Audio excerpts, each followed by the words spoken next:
Sejam muito bem-vindos. Eu sou Tatiana Maia, professora da Escola de Humanidades do PPGH PUC-RS. E eu sou Leonardo Fetter, doutorando pelo PPGH PUC-RS. E esse é o podcast Tem Profissional da História aí? Criado para apresentar ao público em geral as múltiplas possibilidades de atuação do profissional da história, além dos acervos disponíveis para pesquisa. Você quer conhecer mais sobre o exercício da nossa profissão em instituições públicas e privadas, nas redes sociais e na vida coletiva? Então, você é o nosso convidado para ouvir diferentes experiências profissionais. Vem conosco e descubra uma sólida e desafiadora profissão. Há muitos espaços onde estamos presentes e somos importantes. Então, tem profissional da história aí?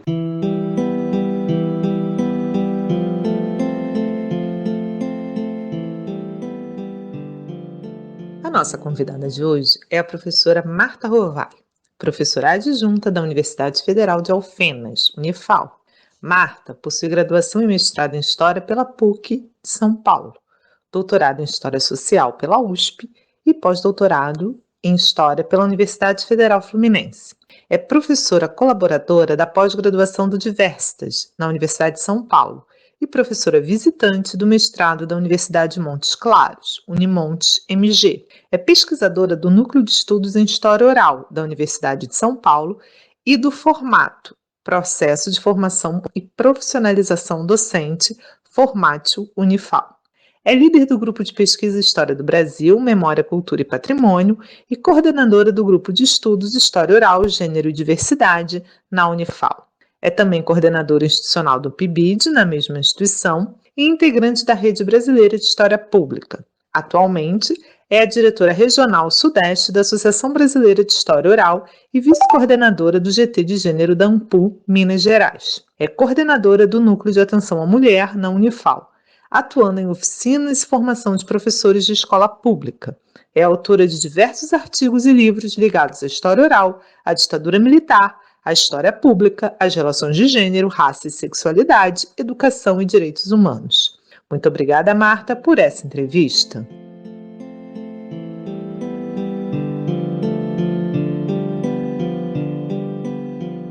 Marta, você poderia nos falar sobre a história pública no Brasil e a importância do engajamento como uma qualidade da história pública brasileira?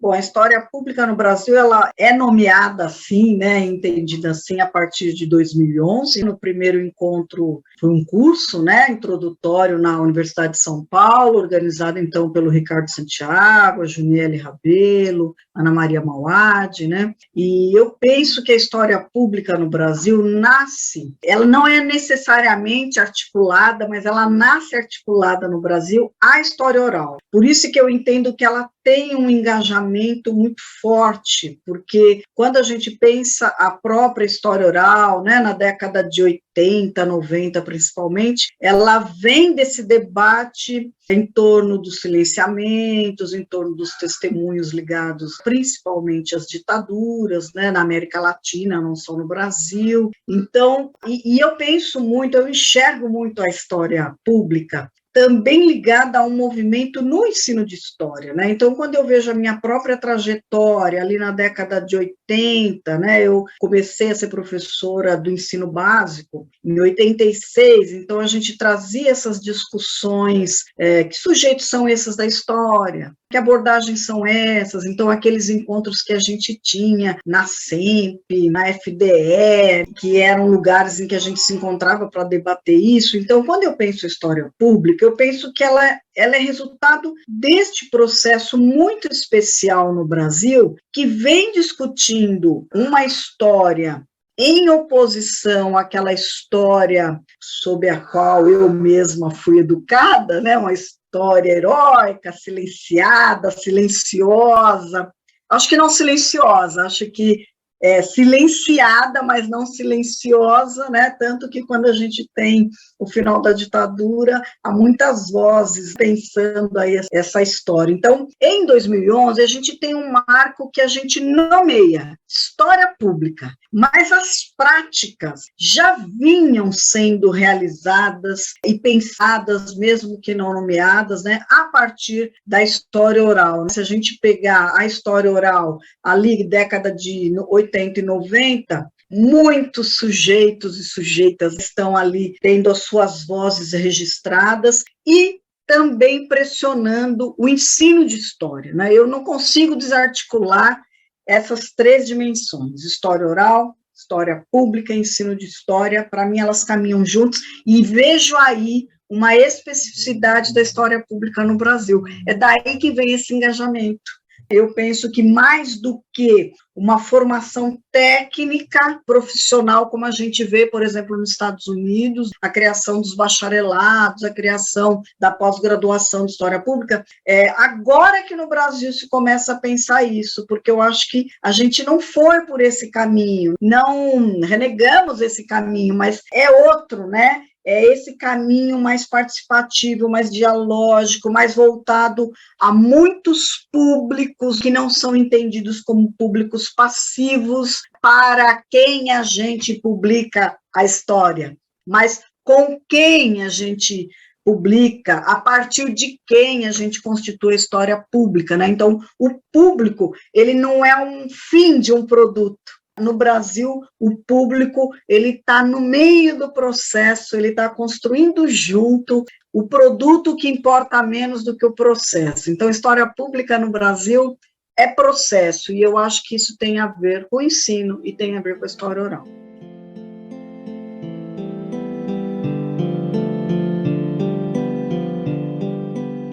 Marta, a sua trajetória profissional está fortemente marcada pelas questões da cidadania e dos temas socialmente vivos. Você poderia nos falar sobre essa sua opção no exercício da nossa profissão?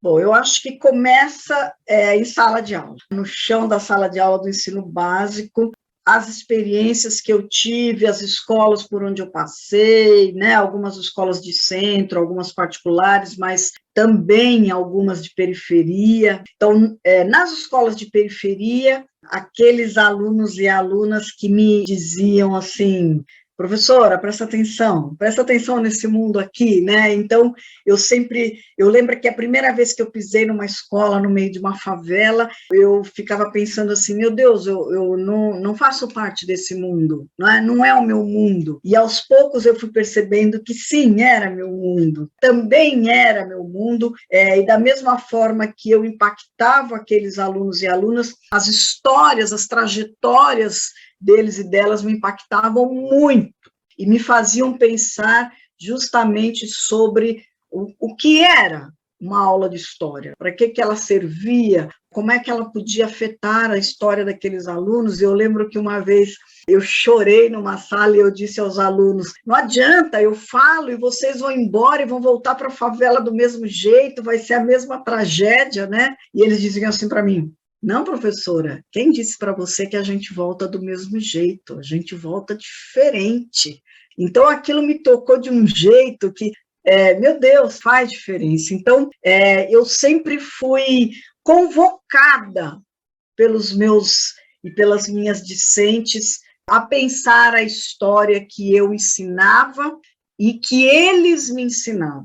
Então, eu acho que essa questão da história viva, ela sempre esteve em sala de aula. Foi essa convivência na escola que me fez pensar como as experiências deles e delas eram importantíssimas. Cada vez que eu elegia um tema do currículo, eu sempre tive essa preocupação em pensar como esse tema afetava a história deles, tinha que ser cruzada com a história deles.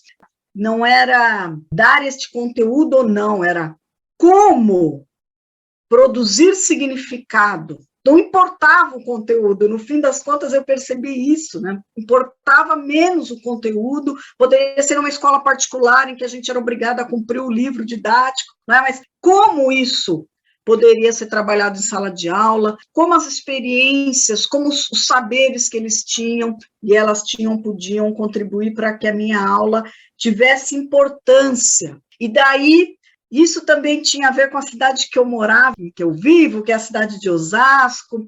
Eu dei aula numa escola pública central aqui em Osasco, que depois eu descobri que era uma escola em que os operários haviam passado, em que os guerrilheiros haviam passado. Então, eu digo assim, que são descobertas, sabe? Assim, eu ficava pensando, meu Deus, eu moro nessa cidade e não conheço essa história, eu dou aula nessa escola em que há histórias importantíssimas para a cidade, né? E aí eu fui me constituindo também como pesquisadora, fui buscar essas pessoas dessa cidade, né, que fizeram um combate contra a ditadura. Também é tudo, sabe, muito misturado. Como eu dava aula para jovens, no mestrado, por exemplo, eu não trabalhei história oral, né? No mestrado eu trabalhei com juventude no Estado Novo, que é um tema que parece que nem combina, mas assim, por que eu fui discutir isso? Porque eu queria discutir com aqueles alunos e alunas a constituição de uma juventude, um conceito de juventude em contextos autoritários. Na minha cabeça, sempre a ideia da minha pesquisa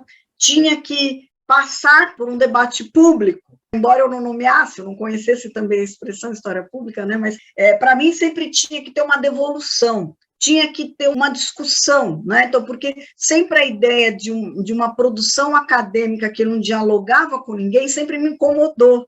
Acho que porque quando eu pisei na PUC de São Paulo, né, que foi a minha graduação, eu me perguntava o que eu estava fazendo lá, o que aquela universidade significava para mim, e eu acho que tudo isso me afeta, e tudo isso me faz sempre pensar que tudo que eu tinha que produzir tinha que voltar. E da mesma forma que eu encontrei os operários, depois eu encontrei os pescadores e pescadoras no Piauí, e quando vim para Minas, o movimento LGBT, eu digo que não fui eu que fui, eles é que vieram, elas é que vieram, e isso tem a ver com a história pública também, na medida em que a gente se abre às questões sociais, culturais, identitárias, dentro da universidade, e elas ganham uma dimensão tão grande que elas vão ultrapassando a universidade, e são as comunidades que vêm nos procurar, e aí a gente vai o tempo todo pensando a dimensão do nosso trabalho, né? Eu acho que isso tem a ver com a história pública, quando a gente começa a se perguntar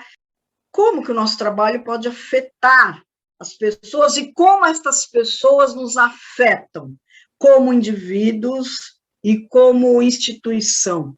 Eu acho que a história pública é isso, é pensar nas afetações das escolhas que a gente faz. E se eu não pensasse essas questões vivas que me tocam, né? Eu acho que eu não faria história, porque essa história enquadrada, fria, distanciada, ela não tem função nenhuma. E eu acho que cada dia mais a gente está descobrindo, enquanto academia, que a gente pode afetar e ser afetado pelas histórias. Eu acho que é isso.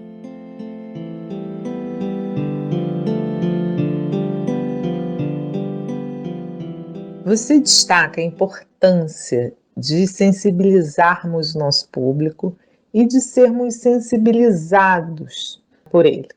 Isso é quase revolucionário num mundo cada vez mais individualista e intolerante.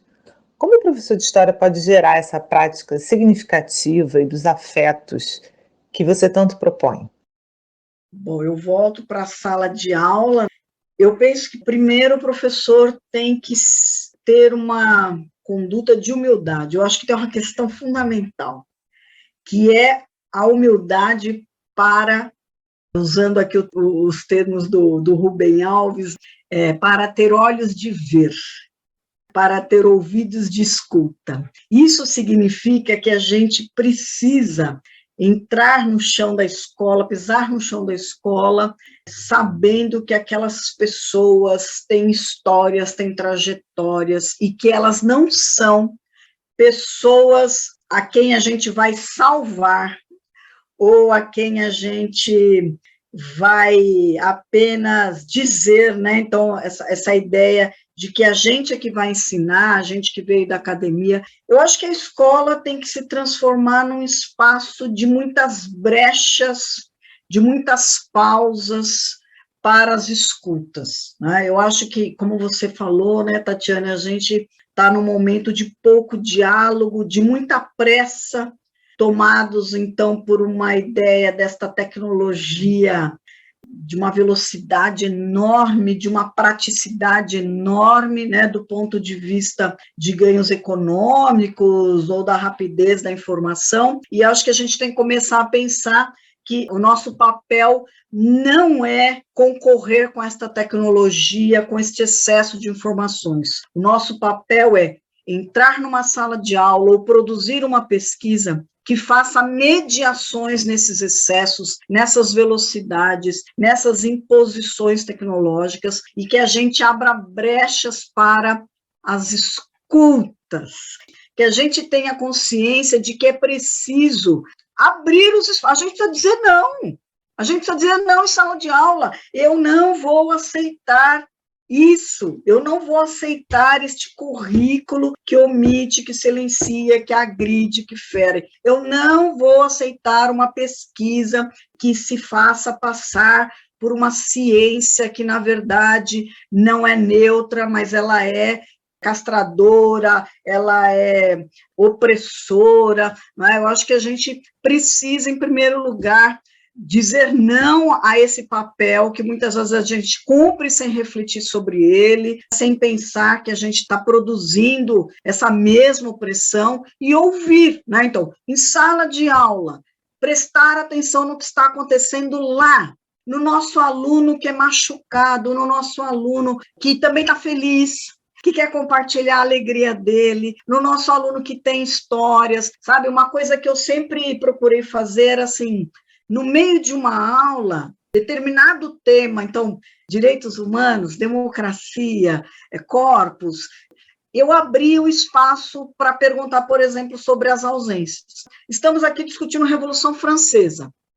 Gente, quem está faltando aí nessa história? Quem é que não estava aí? Cadê as mulheres? Cadê as crianças? Cadê os velhos? Cadê os negros? Cadê essas pessoas? Eu estou falando da Guerra do Peloponeso.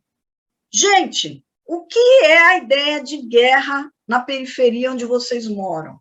O que é que vocês pensam sobre... Sabe, a gente não pergunta, a gente não provoca, parece que aquele outro é um outro sempre inferiorizado, sempre infantilizado, quando ele tem muito a nos dizer. Então, eu acho que, assim, como é que a gente resiste? A gente resiste abrindo espaços de escuta e de confiança, sabe? Assim, dizendo aos nossos alunos e alunas, a que a gente veio? O que nós estamos fazendo ali? Outra coisa que a gente não fala. O que a gente está fazendo ali? Por que é aquele livro? Quem fez aquele livro? Qual a intenção daquele livro? Por que aquele livro organizado assim? Debater a história com os alunos, não no sentido de impor conteúdo, sabe? Mas debater com eles. O que vocês acham disso? Como é que vocês pensam isso? O que é democracia? Eu estou lá discutindo democracia grega. O que é democracia para esse aluno? Então, ouvir, em determinadas aulas, e isso eu faço na universidade também, em determinadas aulas eu abro espaço simplesmente para que eles contem a sua trajetória, para que eles façam homenagens a pessoas que eles acham que deveriam estar na história e não estão, não é? Então, que a gente faça essas rupturas provocativas, que a gente abra esses espaços de compartilhamento público no sentido de uma escuta coletiva, e que a gente faça esse trabalho de mediação o tempo todo, a universidade com as comunidades. Eu tenho alguns trabalhos, por exemplo, na universidade com o pessoal da saúde, eu vou lá e me intrometo, eu abro alguns grupos de estudo, de debate com o pessoal da medicina, da odonto, da nutrição, e nós vamos discutir direitos humanos, e aí eu trago as meninas trans, eu trago o pessoal da periferia, convido os próprios alunos e alunas a falarem de si. Então, eu acho que é a forma como a gente tem que conduzir que é pública, que é engajada, que é comprometida, e se perguntando sempre assim, para quê, para quem, com quem, como eu vou fazer história? Seja na escola, seja no ensino, seja na academia, seja nas mídias virtuais. Eu sempre tenho que me perguntar. É aí que vem o engajamento, né, Tatiana e Leonardo? É quando eu me pergunto o que é que eu estou fazendo aqui. Vou revolucionar o mundo? Não vou revolucionar o mundo, nem salvar ninguém, mas, em primeiro lugar, vou me salvar, vou salvar a minha apatia, a minha ignorância, a minha arrogância. Eu digo que os alunos me salvam sempre e que os meus entrevistados e entrevistadas me salvam sempre. Cada vez que eu saio de uma entrevista com as mulheres trans, muitas vezes eu saio chorando porque eu me descubro perversa, eu me descubro preconceituosa e eu me descubro construção.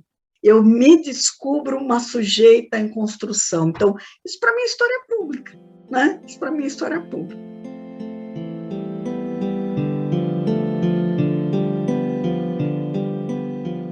Por fim, Marta, você poderia nos falar sobre suas pesquisas dedicadas às sexualidades não heteronormativas, em especial às mulheres trans?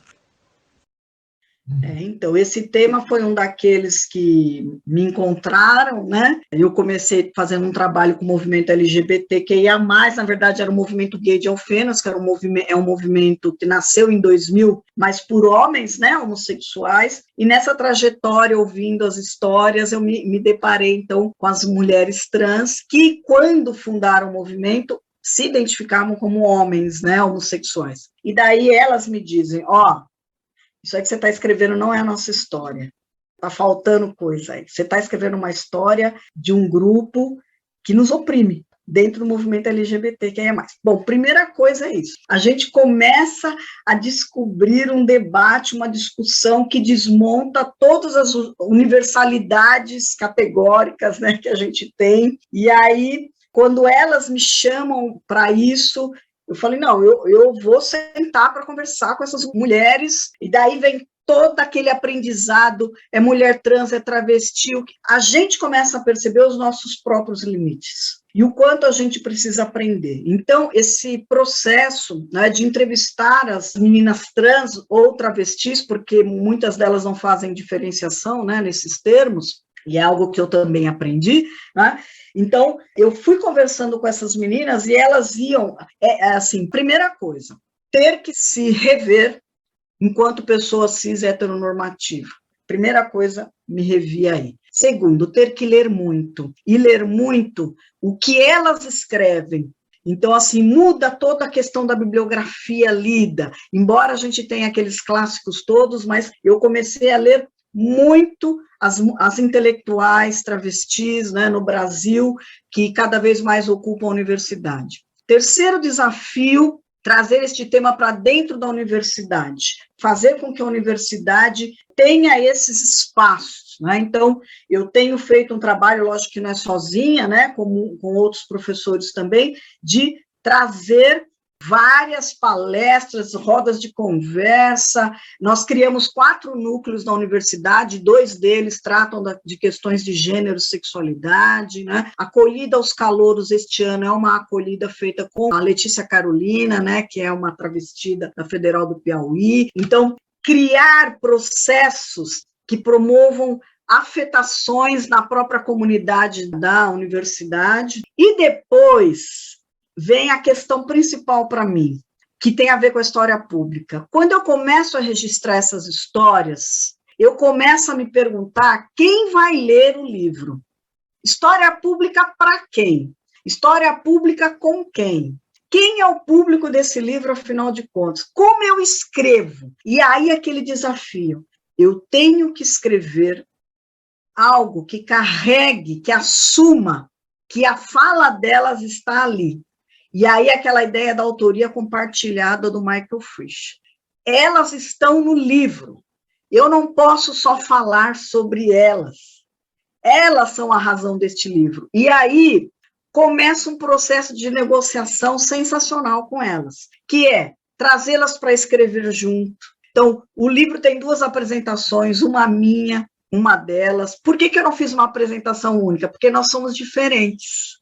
Né? Então, tem toda aquela questão da história oral. Nós temos um caminho de negociação que cria uma igualdade no direito de dizer, mas a gente é diferente. Então, eu apresento o livro a partir do meu olhar cisgênero, elas produzem uma apresentação, eu apresento considerações finais, elas também.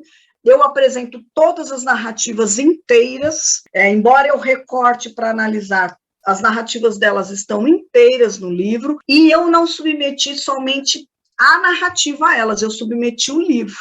Então, elas leem o livro, elas trouxeram poemas para o livro, elas disseram, não fala assim, fala assado. Então, é um processo, assim, que eu não vejo a hora de ver esse livro pronto, porque, assim, e elas também não, elas escrevem, elas cobram, e cada vez que eu vou para um evento, né, eu falo para elas, gente, hoje eu estive lá, e elas usam uma expressão, assim, duas expressões que me marcaram muito. Uma foi, a gente queria contar a nossa história até que você chegou.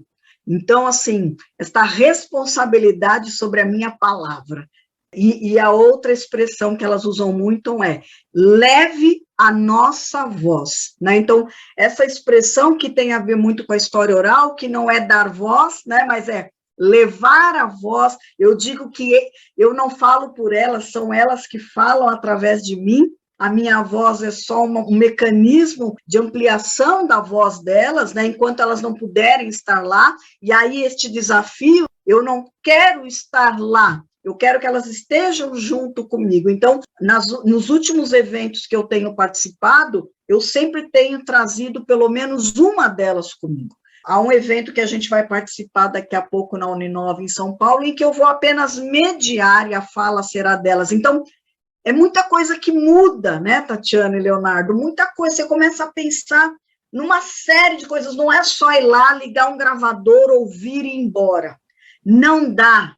A hora que a gente se abre a escuta, a gente já provocou, como você falou aí, uma pequena revolução em todas as nossas vidas, e aí a gente sente o quanto fazer história tem um papel político fundamental. Não dá mais para a gente fingir ou assumir ingenuamente que fazer história é fazer uma ciência distanciada, abstrata. A gente não abre mão da ciência, a gente a humaniza, a gente assume que ela tem um papel que é o papel da defesa dos direitos humanos, e esses humanos na diversidade, na multiplicidade. Acho que é isso.